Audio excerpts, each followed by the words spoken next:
طبعًا معظمنا مجرّب ومُدرك وفاهم مشكلة إن الجهاز بتاعه يكون ضعيف، وهكذا البريمير يكون تقيل ويكون بطيء لاستجابة أي order هو بيدّيه له، وخاصةً إننا بنشتغل على حاجات HD حاجات 4K حاجات 8K فكل ما بنعلى طبعًا يعني هو بيعلى معانا في مستوى البطء وإن هو يكون الموضوع مُجهِد ويكون مُمِل.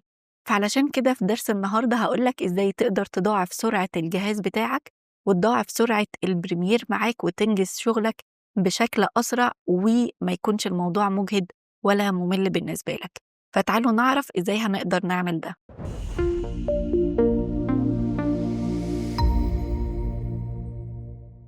في البداية كده وقبل ما أبدأ أي شرح حابة أفكّرك إنك لو مش عامل subscribe للقناة فما تنساش تعمل subscribe وتفعّل زرار الجرس علشان يوصلك الدرس اللي بينزل جديد كل سبت وتلات الساعة 10 مساءً. وتعالوا مع بعض نعرف موضوعنا النهارده إيه. موضوعنا النهارده كده بكل اختصار عندنا حاجة اسمها بروكسي. طيب البروكسي ده وظيفته إيه أو إيه اللي بيعمله لي؟ لو أنا عندي فيديوهات 4K 8K أيًا كان والحاجات دي لمّا بادخّلها عندي على البريمير بيبدأ بقى يهنِّج ويقطّع معايا وأنا باعمل play وبيبدأ بقى إن هو يجيب لي الشريط في الsequence باللون الأحمر ومحتاجة إن أنا أرندر كل شوية وطبعًا معاناة، يعني معظمنا مجرّب ده وأنا عن نفسي يعني طلع عيني في حتّة زي كده. بس الحل أو المشكلة دي ليها حل، هو عبارة إن أنا باستخدم حاجة اسمها media encoder ده برنامج زيه زي البريمير زيه زي الأفتر إفكتس ده تابع لأدوبي بتداونلود ده عندك بس تتأكد إن هو نفس الفيرجن بتاع البريمير علشان يكون بيشتغل معاك وما يكونش فيه أي مشكلة. طيب ده بنعمله إزاي؟ ده اللي هنعرفه النهارده. طيب برضه محتاجين نفهم أكتر يا سارة يعني إيه برضه أستخدم الميديا انكودر؟ أنا ما فهمتش برضه النتيجة هتبقى إيه.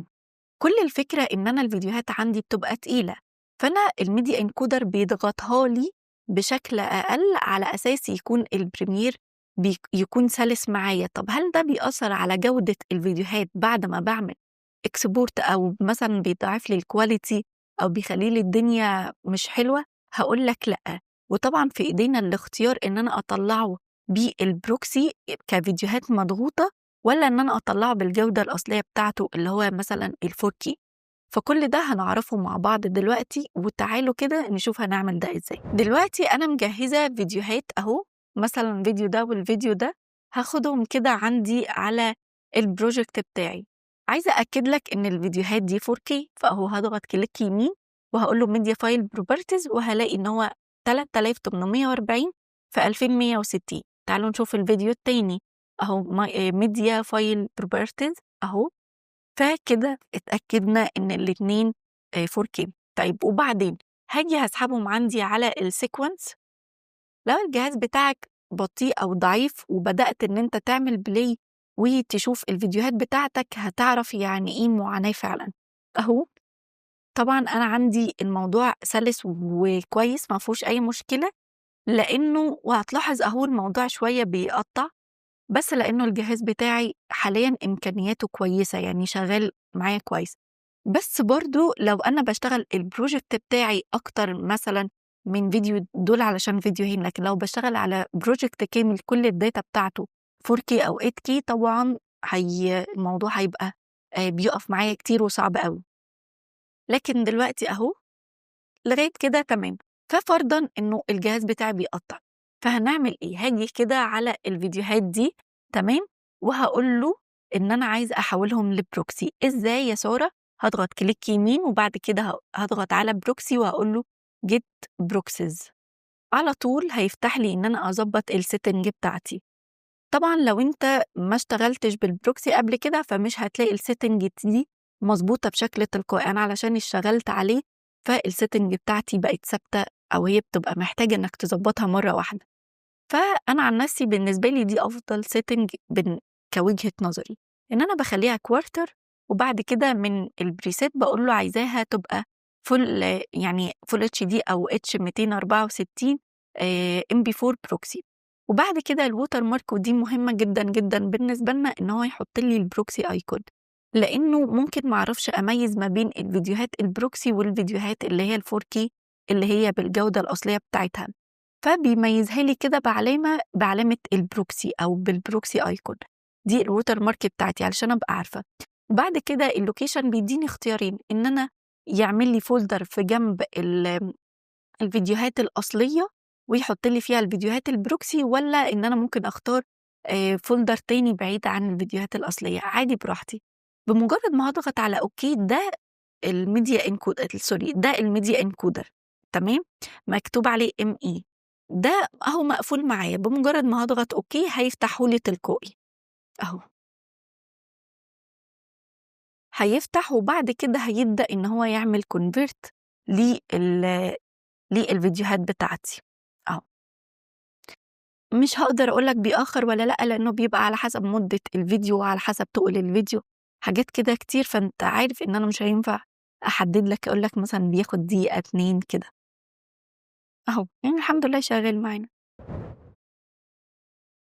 وكده هو خلص معانا إن هو يعمل كونفيرت أو يطلع لي النسخة البروكسي. خلينا نقفل ده وبعد كده خلينا نشوف دلوقتي إيه اللي حصل.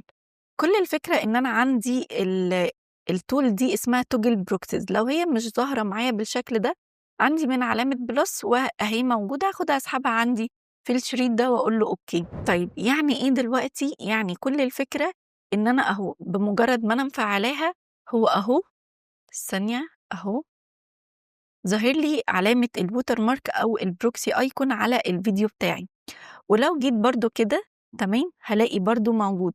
طيب لو قفلتها بيرجعني بقى للفيديو اللي هو ال4K بتاعي، مش بمجرد إن هو قفلت الأيكون فخلاص هي مش ظاهرة لكن ده البروكسي، لكن لأ. يعني مثلا تعالوا نشوف، مثلا خلينا نيجي عند تفصيلة تكون مميزة شوية. لو جيت دخلت كده زوم شوية تمام وفعلت إن هو ده البروكسي تمام، بصوا الملامح بتاعتي أو التفاصيل بتاعتي ضايعة إزاي، لكن بمجرد ما أخليه 4K شايفين الموضوع أوضح بكتير. طيب تعالوا مثلا نجرب هنا أهو كده، بصوا لو بروكسي شايفين الموضوع إزاي. خلينا مثلا بالهاند هاجي كده. طيب لو جيت مثلا ده بالكواليتي الأصلية أهو، فحبيت أعرفك علشان بس هنا مش بيضاعف لي الفيديوهات، يعني مش بيعمل لي نسخة تانية من الفيديوهات وبيخليها بروكسي، لأ هو أهو أنا بعرف من خلال الووتر مارك دي، وهلاقي الووتر مارك برضو ظاهرة هنا وظاهرة هنا وظاهرة كمان حتى على السيكونس نفسه. طيب تعالوا نخرج كده بره، هلاقي إن هو عمل لي فولدر باسم بروكسز من نفسه ويحط لي فيها الفيديوهات بتاعتي. لو جيت أفتحها بالشكل ده أهو هلاقي الووتر مارك بتاعت البروكسي، وهكذا الفيديو التاني أهو شايفين. فلغاية كده الموضوع مفيش أسهل منه، واضح وبسيط. تعالوا بقى نيجي إن أنا عايزة أرندر أو خلاص هعمل إكسبورت للبروجكت بتاعي، بس خلينا نشيل الفيديو ده كده على أساس ده مدته أطول، فنجرب في الفيديو ده علشان ما ياخدش معانا وقت في الإكسبورت. وهضغط بقى إكسبورت كده تمام، وهقول له إن أنا عايزاها ماتش سورس وهاي بيت ريت بالشكل ده تمام. وبعد كده إن أنا هعمل إيه، هقول له هنا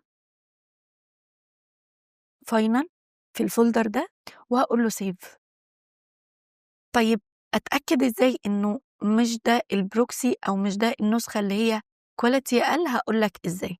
خلينا نعمل إكسبورت بالشكل ده. أنت حافظ دلوقتي الخطوات اللي مشينا عليها، يعني عادي جدا زي ما بعمل إكسبورت لأي حاجة أهو. خلينا بقى مرة تانية أقول له إكسبورت بالشكل ده، بس هاجي هنا دي بتبقى مقفولة الجنرال دي، هفتحها كده وأقول له يوز بروكسز، على طول هيظهر لي كمان الووتر مارك هنا تمام، ودي اتحولت لكاستم. وبعد كده أهو هقول له إكسبورت.